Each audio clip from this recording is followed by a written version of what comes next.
రాప్తాడులో YSR Congress party నాయకులు కార్యకర్తలు జనాల్ని సమీకరించి హెలికాప్టర్ విండ్షీల్డ్ పాల్గొడితే పోలీసు వైపులేమంటారు.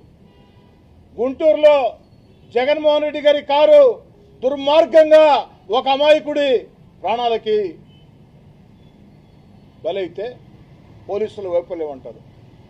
అంబులెన్స్లో జరగరాని సంఘటన జరిగితే పోలీసులు వైపులేమంటారు. మరి ఇక్కడ నెల్లూరులో పోలీసులు అన్ని రకాల చర్యలు తీసుకుని వందలాది మంది పోలీసులను పెట్టి వారికి రక్షణ కల్పిస్తే ఆంక్షలు అంటారు. ఒక పక్క మీరే అంటారు పోలీసుల వైఫల్యమని, పోలీసుల సెక్యూరిటీ ఇవ్వకుంటే, మరో పక్క మీరే అంటారు పోలీసులు అడుగడుగున ఆంక్షలని. అన్నిటికీ మించి దుర్మార్గం ఏమిటంటే ఈరోజు జగన్మోహన్ రెడ్డి గారు మాట్లాడుతూ చంద్రబాబు నాయుడు నువ్వు బావిలో దూకాలా అన్నాడు. సాధారణంగా ఎవరిని కూడా నేను ఏకవచనంతో మాట్లాడటం ఇష్టం లేదు, నా రాజకీయ జీవితంలో ఎప్పుడూ లేదు.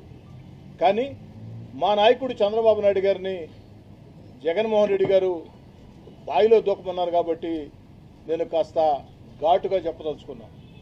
జగన్ రెడ్డి బావిలో దూకాల్సింది చంద్రబాబు నాయుడు గారు కాదు, బావిలో దూకాల్సింది జగన్ రెడ్డి నువ్వే. జగన్ రెడ్డి బావిలో దూకాల్సింది నువ్వే. ఎందుకంటే రాష్ట్రాన్ని నీ హయాంలో దివాలా తీసిన, ప్రపంచ స్థాయిలో ఆంధ్రప్రదేశ్ ఒక భ్రష్టు పట్టించిన ఈరోజు చంద్రబాబు నాయుడు గారు ఆ వయసులో కూడా అహోరాత్రులు కష్టపడుతుంటే ఆత్మ పరిశీలన చేసుకుని ఆత్మ న్యూనతాభావంతో జగన్ రెడ్డి నువ్వు దూకాల బావిలో, జగన్ రెడ్డి నువ్వు దూకాల బావిలో మాట్లాడితే అడ్డంకులు అడ్డంకులు అడ్డంకులు అంటారు. ఇవి కాదయా అడ్డంకులు అంటే